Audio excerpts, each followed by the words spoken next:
What up guys, it's January 9th and today I want to make a video about NXP Semiconductor, which is a stock that we own in the portfolio, one of our biggest positions, and their participation at NXP. This is going to be a little bit more different than our Palantir video because these guys only let you into their booth through invitation, okay? Which I hate that they do that. I went to their booth, I tried to pull the I'm a shareholder card, right? And it didn't work. They're like, no, buddy, you can't go in there. So what they do instead is that every year they do sort of like a recap video or like a walkthrough video with Lars Rieger, which is the CTO, Chief Technology Officer of NXP Semiconductor, in which he walks through the entire booth and he explains it to us.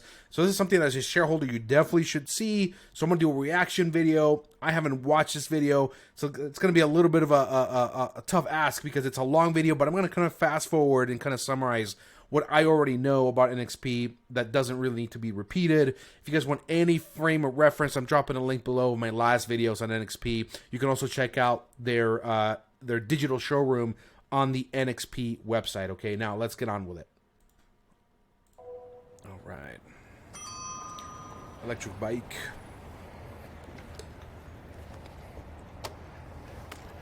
Good morning and a warm welcome to CES 2023. Welcome. We are back here at the show floor. We have prepared a fantastic booth with lots of demos and wonderful showcases for all of you, of course here virtually, but especially of course for the visitors and customers that are going to show up here in the coming 4 days to see what we have geared up for them. Let me take you inside our booth and show you what we have.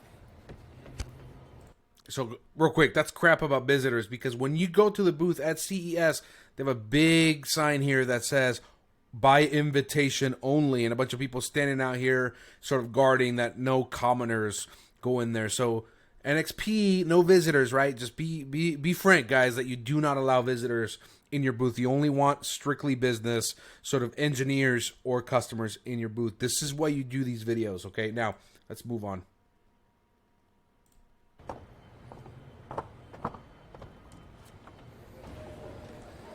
This is the interior of our booth. So what you're going to see here is demos from... Guess what? Mustang Mach-E. Right there. Mustang Mach-E right away showing us. We're probably going to show some automotive stuff there. Okay, let's keep going. NXP, and we showcase how we enable the smart connected world. And smart connected devices are, of course, the things around us that enable a world that anticipates and automates. Not only for your vehicles or in transportation, where you know, of course, traditionally NXP a lot from silicon in cars, but also for all the other applications, big time in industrial robotics, but also very, very important, growing in significance, of course, everything that you're wearing at your wearables. body. So one of our key demos here is how we deal with ultra low energy, ultra efficient devices to power your smartwatch, your hearing earbuds, hearing aids, and your smart glasses. So what you see here is glasses from Ray-Ban, Amazon. That's new that I didn't know. Ray-Ban, that NXP is in the Ray-Ban glasses. That's new. Earbuds, Garmin, Garmin makes sense with that ultra low power stuff because Garmin, that's kind of Garmin's thing, is that you don't have to recharge a Garmin watch for like 20 days or something. So that's pretty cool. Amazon watches, and all of that enabled by our ultra low power microcontrollers, smart, connected, long battery lifetime, seamless, great graphics. So great to carry these devices, and of course great to have them functional safe, and more important for portable devices, highly secure, hacking proof. If you follow me. Hacking proof. Yeah, it's a pretty bold statement. Hacking proof. Okay, when somebody says that, take it with a grain of salt. I don't think anything is hacking proof. Just round here. Then of course you have all of these devices that you're gonna touch, that you're gonna bring to your house. But smart homes so far are struggling with one big challenge. You have maybe hundreds of devices already in your smart home. And how do they connect to each other? How do they talk with each other? How do they seamlessly operate? That is the challenge of today, to make the smart home a... All right, so I'll summarize this for you guys because the smart home stuff is pretty easy to talk about. Here you have the Matter software that they're talking about, and Matter is an initiative by different companies, including NXP, you have Microsoft, Google, Samsung, the Amazon stuff, in which they've decided, hey, let's have one common language in which our devices can know about each other and speak to each other. It's what's going to enable you, if you have a Google Home and a Alexa in your in the same house, to do the same thing. So if you get home and you go, Alexa, turn on the lights, you can also say, Google, turn off the lights, depending on the room that you're in. So Matter is this new software initiative that will allow all your devices to know about each other and essentially coexist in the same environment.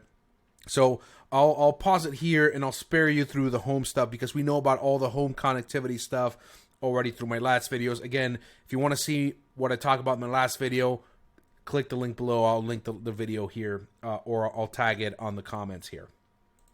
All right, let's move on. I kind of fast forwarded here through super this easy, Matter, all smart home simple stuff. enough that even guys like me can operate them. So super cool for like your me. smart home. Now, how do Talking you about move executives. from the smart home and wearables further into smart health? This is, of course, the next thing where I, for me, want to have a digital twin that operates in a way that it... So you guys are going to hear that a lot from companies like NXP, the digital twin, right? It's when they can actually recreate digital information to recreate you or a car or a home digitally, so they can essentially experiment and take data and make these products better. Okay, that's what the digital twin essentially is. It's a digital recreation of whatever they're trying to work on and improve. Okay, the medical side of NXP is pretty exciting here. Okay, and then I'll continue the video just so you guys can hear it, because it's pretty breakthrough stuff in my opinion. assists me and protects me in case my medical ecosystem has a malfunction. You all know this from our smart watches. We have ECG monitoring. We have glucose monitors here. We have oximeters that had been very, very important during the pandemics when people had respiratory problems. What we have here, what you see here, is one of the NXP reference designs again, and a couple of plug-in solutions on the one side, ultra-low power connectivity, Bluetooth, Sigfox, positioning, sensing, motion sensing, GPS. So what he's showing you guys there, these little, essentially they're sort of like developer kits. Okay, so take for example, take an Apple Watch, right? So if Apple wants to have an app or some kind of medical, let's say device or app that can measure your glucose or your blood pressure, instead of Apple coming up with the chipset itself, it's giving these developer kits so Apple can buy these kits so they can implement them into their devices and offer glucose tracking, blood pressure, oxygen, whatever it may be. Let's keep going. GPS sensing and so on. You can plug them all onto the development board, and dear developers, with that little reference kit, you can develop your own medical device and medical kit. And of course, what we can do is we are using again our NFC and security capabilities. So from a set maker, out of the factory, you can take a device, bring it home, pair it with your mobile phone, customize it, and set up even a secure link between hospital or doctor and patient. Because the last... Okay, so when he's talking about secure link between hospital, doctor, and patient, kind of tough with HIPAA regulations. I see it as very tough, sort of like a little bit in a dream stage at the moment, because all parties have to know how this information is being shared. He's saying it's secure. He mentioned with the wearables, it's hack-proof. Again, nothing is hack-proof really. So a little bit careful with that stuff. But essentially what they're trying to do is they're saying, hey, we want your doctor to be able to monitor you or monitor your digital twin remotely, so you don't have to go to the doctor every time. The doctor knows exactly, or maybe has a dashboard of what your health is at the moment. I can see this very beneficial with high-risk patients, patients that have respiratory issues, exposed to viruses, or have some kind of disease or medical condition that needs to be constantly monitored. I see that as a very good thing. Imagine your doctor getting some sort of notice that your blood pressure has increased to a dangerous level, or your glucose level is essentially skyrocketed into a dangerous level, and getting a call from your doctor saying, hey, what are you doing? You need to get to a hospital right away. So pretty good stuff, I think, from NXP on that end. Let's keep going. Thing that you want is that someone is, let's say, messing around with your data or is espionaging your health data. So all of that, banking type level of security, seamless to operate, very easy to handle as a patient, but very, very mighty for the developers. It's awesome. So, wearables, smart health, smart home. You see, the challenges are growing in complexity. Now, what is the next big infrastructure thing that we're going to talk about? Well, very simple. Smart manufacturing. And what you see here is how we deal in a very, very... Smart manufacturing, that's something that, it's a smaller part of NXP. I'll go ahead and skip through that, okay? Here we go. Here's the spot. This is getting a digital representation in the cloud. We call it the digital twin. This is really what digital twin means. Now, you see all of that, of course, and back to my old home turf, transportation. Now, how does this look like if you do not only have firmly installed robots, but if these robots get wheels? Okay, let's start simple. Let's take 2 wheels only. You have seen me coming in on our VanMoof e-bicycle over here. 27 chips of NXP. I think he said VanMoof. Is that what it's called? VanMoof? Give me 1 second. I'm going to pull up the site. I want to see this. And just pull this up right here. VanMoof. Not VanMoof. VanMoof. And that's the same electric bike that he was riding there into the thing. Nice to see that NXP is in these bikes. That's really nice. Okay, now let's move on. Are already in this generation, in this version of the bicycle that is standing over there. And what that means is, of course, for electric bicycles or the more heavy-duty version, of course, electric scooters, you can see all the NXP electronics that we have in there. Let me start with the drivetrain. We have, of course, the battery management from NXP in.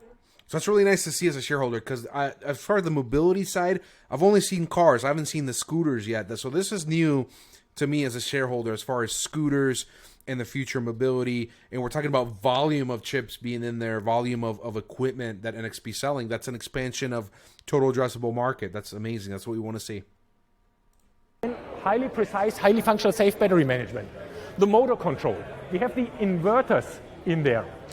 And mind you, NXP is not providing the power switches to switch on the coils of the motor, but we are providing everything else that is doing the information management of the engine. So telling these motors when to switch the coils is done by NXP. All of that is handled. Electrons into the machine, store it in the battery, get them out of the battery, get them into the inverter, and let them flow to the motor. All NXP electronics, complete. Then, of course, what you have is you have your controls for your handlebar. So, simple HMI, you will see a more complicated one in the cars, of course, later. We have the pressure, tire pressure control, very nicely linked here via UHF or BLE to the central system. Of course, what is important in here. If you don't know what those acronyms are, I don't know either, so don't worry about that. Here is our CMOS radar solutions. You're going to hear more about that soon. And in itself, you see, of course, also our i.MXs, and last but not least, to operate the graphics displays. So a complete rolling smart connected machine already at affordable cost, especially important for emerging countries, countries like India, where the transportation is switching big time. Totally agree. So that's why I'm talking total addressable market. Imagine India, a country like India, which has scooters everywhere, going from gas scooters to these guys. Huge expansion of TAM, total addressable market. Way to go, NXP. From fuel-driven two-wheelers into electric two-wheelers as well. Now, adding 2 more wheels. What are we doing when we are moving into the car area? Here, what you see is our latest and greatest S32 K3 microcontroller. So the S32 platform is our automotive, heavy-duty, highly functional, safe, highly secure microcontroller platform. I can probably tell you a little bit about this because I've read about this before. So these are the inverter control. Okay, so this is what it's essentially the computer that's telling the wheels how to move and how much power to transfer to the wheels so they can move forward. So I'm not sure that not a lot, but each electric vehicle essentially will have either, and when it comes to the axle, we'll have one motor in the vehicle or one motor per wheel, depending on the vehicle. In the F-150 Lightning that I drive, there's one motor in each axle essentially. So not a lot more to talk about here on the inverter side. I'll skip through this stuff here. Here he is heading to another booth or another area. Now, what I said is, we are working a lot with the battery management side of the car as well, and a lot of car makers are using these battery management electronics. Mm-hmm. And this is here one of the solutions. So a lot of car makers. So he said a lot of car makers. So I know at the very least that Volkswagen and Ford are using the NXP Semiconductor battery management system, okay? He's saying a lot of automakers, I don't know which other ones are, but I'm sure some European ones are, maybe some BMW. But as far as I know, and what I try to get out of the engineers there at NXP was a list of car makers that are using NXP chips, and they weren't able to tell me, right off the top of their head, but they said essentially some will allow, NXP to say, yeah, these guys are using us. Some will say, no, we're going to sign an NDA. We don't want our competitors knowing that we're using you guys. So let's move on.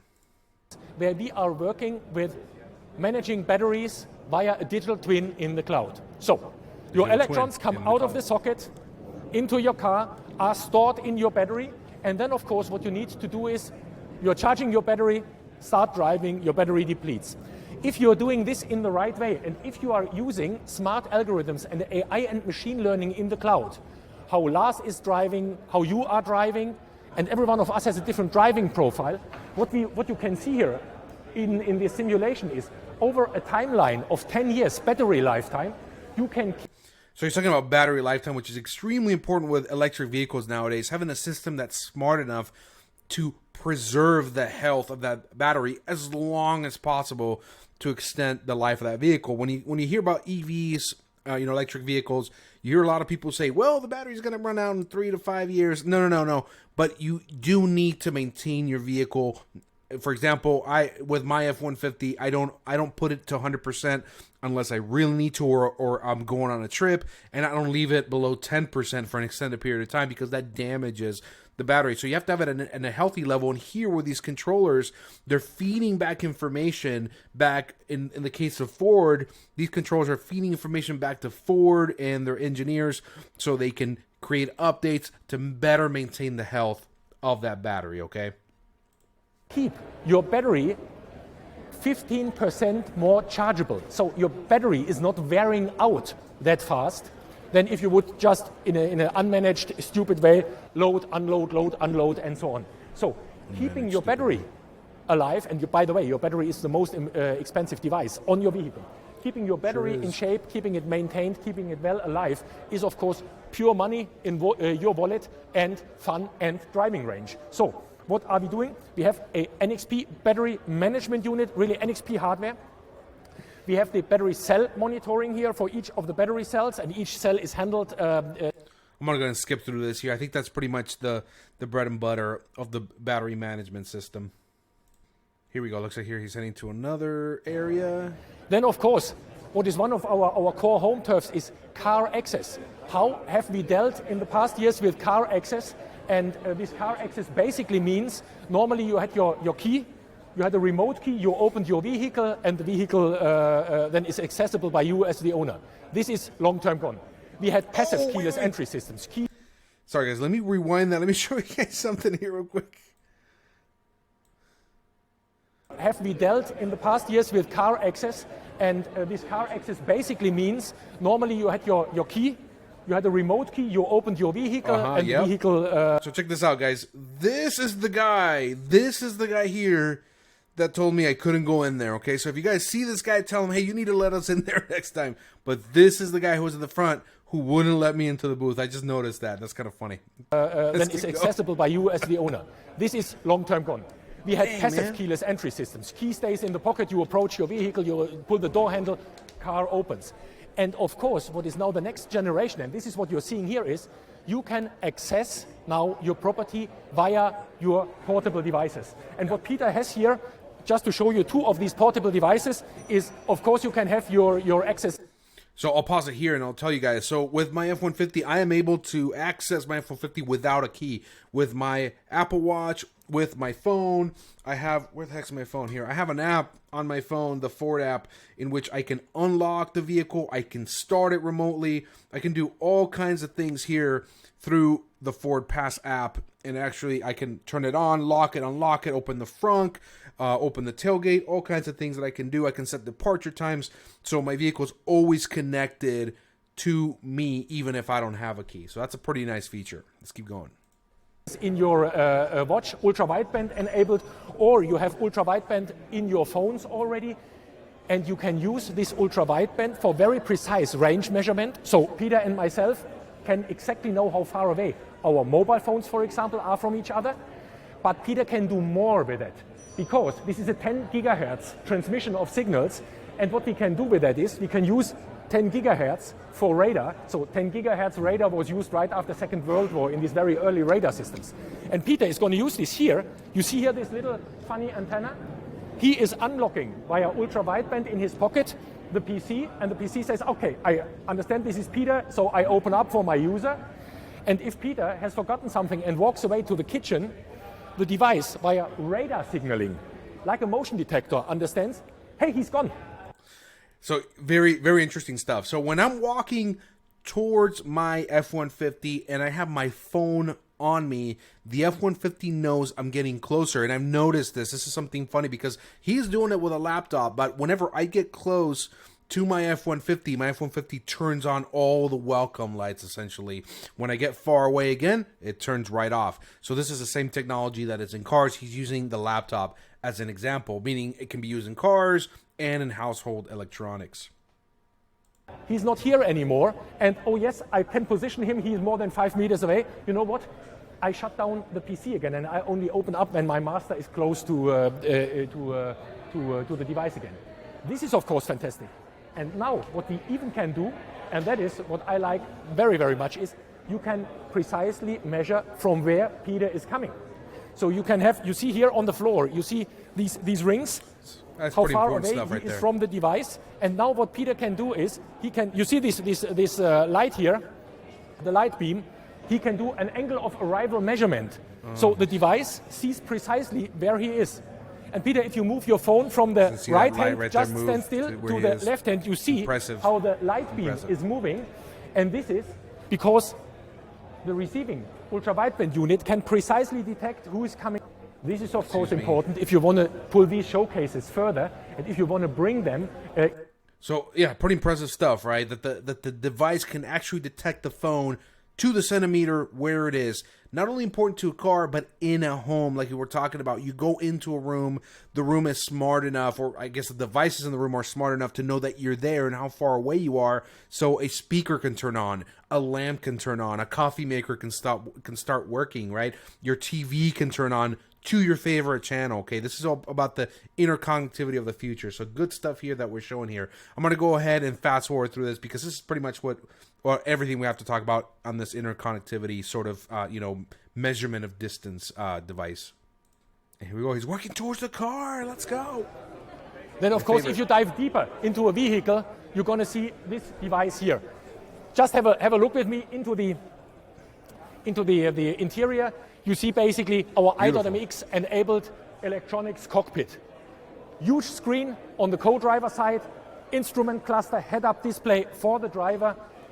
So I want to pause this real quick. This is the bread and butter of NXP Semiconductor, is the automotive stuff. This is the reason we're invested in this stock, is to expose us to the automotive sector, because the amount of chips that are going to be sold in the next 10 years as opposed to the last 10 years is probably 100-fold what they used to be, and NXP is going to be an integral part of that advancement in vehicles.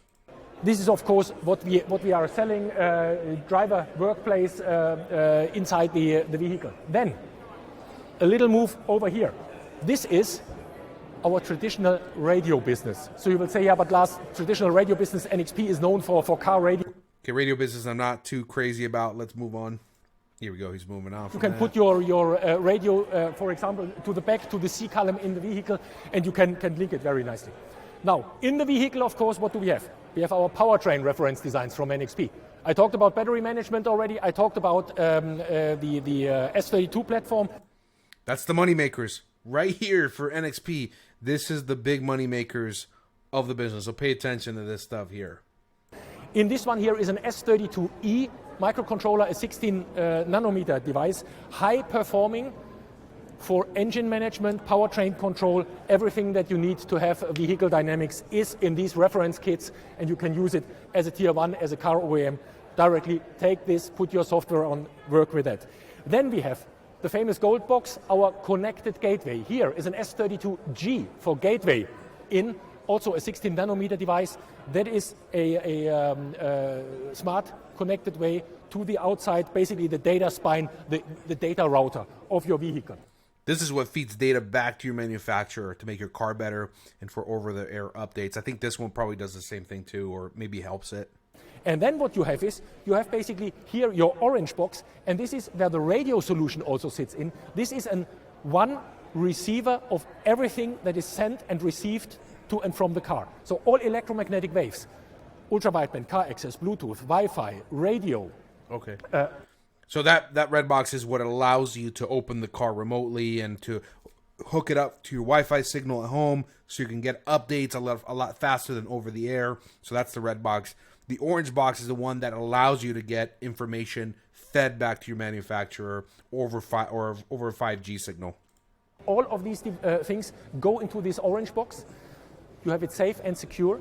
Link it to your gateway, link it to your powertrain unit, and you have a multi-firewall solution, even firewall here from hackers, for hackers from the outside, firewall here for dispatching data between the different domains, firewall here to go into the brake and powertrain systems of the vehicle in a very, very seamless and nice way. And of course, down here, you see again our battery management, electronics, inverter boxes, reference designs for inverters as well. Remember, Volkswagen and Ford at least are using that battery management system, at least. So all of that is working. Now, follow me here. I want to show you ultra-wideband radar in real-life application. You see my colleagues sitting here? And we have an ultra-wideband transceiver in the dashboard. And what this radar system is doing, what this ultra-wideband receiver is doing, is in a very, very nice way detecting the radar images of his chest. He's breathing. So what we can do is, we can say here very nicely, you see this nice signal peak, this is... Is he breathing? Is he though? His breathing signal, and he is breathing at a rate of 20 breaths per minute. So this is of course fantastic. You see him here sitting in the vehicle, so the vehicle is occupied. You have all that data and say, hey, there is a passenger, a breathing, living object in the vehicle. I can see this is good for like babies or kids. I mean, you don't even know if you're breathing or not if you're in your own car, but if you have kids, a child, a baby or something, but I don't know if the baby would be facing forward, so I'm not sure I understand this very well, because that baby wouldn't be in the front seat facing forward. Maybe if it's in the back seat, some sort of backwards facing radar. Maybe that would be the case. Of course, key for child detection monitoring, which is a legislation requirement in some of the countries. Drowsiness monitoring for the drivers, occupancy detection in the widest sense. Not here in the All of US. these things are working via ultra-wideband systems that you easily have automotive qualified, introducible into your vehicle. So ultra cool. Then of course what you see here is outside of the vehicle. You also have... Here, I'll talk about the wall box since I have the wall box. Not this specific model. I think this is probably the 50 amp model, which needs anything over 40 amps as far as the transmission of power has to be professionally installed. I have the 40 amp one, which means has the NEMA, the 240 NEMA plug with an extension. So that's the one I have, but very similar to this. Of course, NXP enabled. I have it right here in my garage. I use it whenever I need to charge my truck. So moving on. Solutions like this wall box charging unit here, where NXP Silicon is doing the electronics charging management. Let's actually move on from that. Let's see. I think of course, right. You will ask me, hey Lars, but is this only demos? Can we see this in real life? And most of these things, from electronic cockpit, car access, of course our battery management solutions, are in this electric Ford Mach-E already in. A thing that I have not yet mentioned, which is also in this vehicle here, is our radar solution. So our latest and greatest CMOS-based radar systems. And you can see them here. Okay, so what he's talking about here is Ford Blue Cruise and their self-driving radar technology. Okay, so again, there's LiDAR, there's video, which is what Tesla uses for self-driving tech.